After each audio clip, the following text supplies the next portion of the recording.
Konferensi Asia Afrika dulunya diadakan oleh 5 negara seperti Myanmar, Sri Lanka, India, Pakistan, dan termasuk Indonesia. Koordinator konferensi ini adalah Sunario sebagai Kementerian Luar Negeri Indonesia. Konferensi Asia Afrika dihadiri oleh 29 negara untuk membahas keprihatinan mereka tentang perang dingin yang dapat mengaruhi negara mereka. Adapun bagi Indonesia, Soekarno selaku presiden saat itu tengah prihatin dengan kontradiksi dengan Belanda terhadap Irian Barat. Itulah sebabnya konferensi ini penting bagi Indonesia. Jika Anda ingin tahu lebih banyak tentang sejarah konferensi Asia Afrika, mari kita sama-sama baca kembali latar belakang sejarah, tujuan, dan hasil konferensi Asia Afrika. 1. Latar belakang sejarah konferensi Asia Afrika. Akademisi dari 33 negara ziarah ke makam Bung Karno, tabur bunga usai upacara Hari Pahlawan. Latar belakang konferensi Asia Afrika yang didahului dengan persidangan Bogor pada tanggal 28 sampai 29 Desember 1954. Sebelum persidangan Bogor pada 23 Agustus 1953, Ali Sastroamidjojo selaku Perdana Menteri dari Indonesia mengemukakan pentingnya kerjasama antar beberapa negara di Asia dan Afrika bagi perdamaian dunia. Konferensi Asia Afrika adalah cerminan dari keprihatinan mereka tentang kolonialisme Barat antara Amerika dan Cina. Pada Desember 1954, Perserikatan Bangsa-Bangsa mengukuhkan Irian Barat yang sudah ditempatkan di Majelis untuk Indonesia pada tahun 1955 berikutnya. Pada saat yang sama, deklarasi tentang Konferensi Asia Afrika juga keluar sebagai sejarah singkat Bandung, Indonesia. 2. Tujuan Konferensi Asia Afrika. Tujuan Konferensi Asia Afrika adalah untuk menyatukan kerjasama merangkai kolonialisme. Pada tahun 1955, sebagian besar negara masih berjuang melawan kebebasan mereka di antara Soviet, Amerika Serikat, dan imperialis lainnya.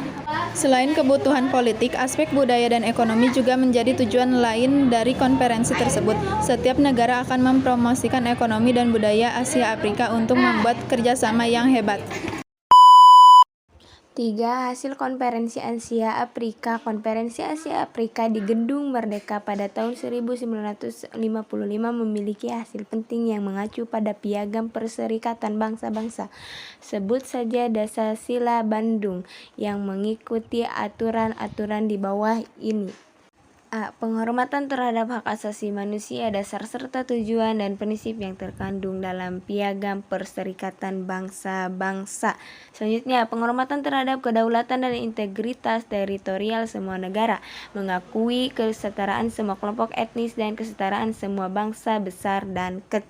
Selanjutnya, jangan campur tangan atau ikut campur dalam masalah domestik negara lain, menghormati hak setiap negara untuk membela diri secara individu atau kolektif sesuai dengan Piagam PBB. Selanjutnya, jangan gunakan aturan pertahanan kolektif untuk bertindak demi kepentingan khusus atau kekuatan besar, dan jangan melakukan terhadap negara lain. Selanjutnya, jangan mengambil tindakan atau ancaman agresi atau menggunakan kekerasan terhadap integritas teritorial atau kemerdekaan politik suatu negara. Menyelesaikan semua perselisihan internasional dengan cara damai seperti negosiasi, perjanjian, arbitrase, penyelesaian masalah hukum, atau cara damai lain.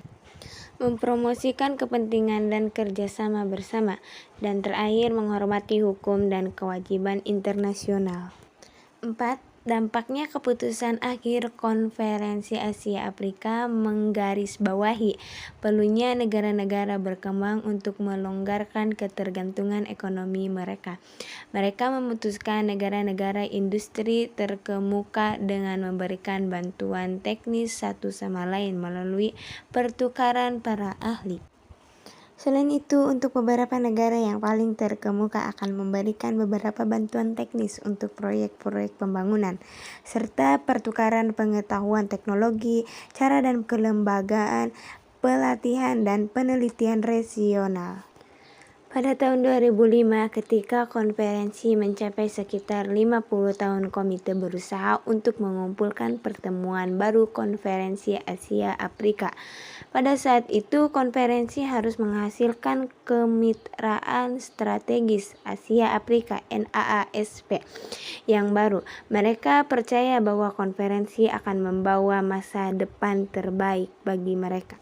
Pada tahun 2015 sebagai pertemuan ketiga dan konferensi yang mencapai 60 tahun, Konferensi Asia Afrika diadakan lagi di Bandung. Konferensi ini dihadiri oleh 89 kepala negara atau pemerintahan dari 109 negara di Asia dan Afrika, 17 negara pengamat, 20 organisasi internasional dan 1.426 perwakilan media. Jadi ada uraian singkat tentang Konferensi Asia Afrika yang diadakan di Bandung, Indonesia. Konferensi ini memiliki dampak besar pada apakah untuk negara berkembang atau yang maju. Bagi Indonesia, hal itu dapat membuat persatuan besar dari budaya dan meningkatkan pertumbuhan ekonomi. Hal itu membuat hubungan antara nilai budaya Indonesia dengan negara-negara Asia lainnya menjadi lebih kuat dalam banyak aspek. Audio Jungle.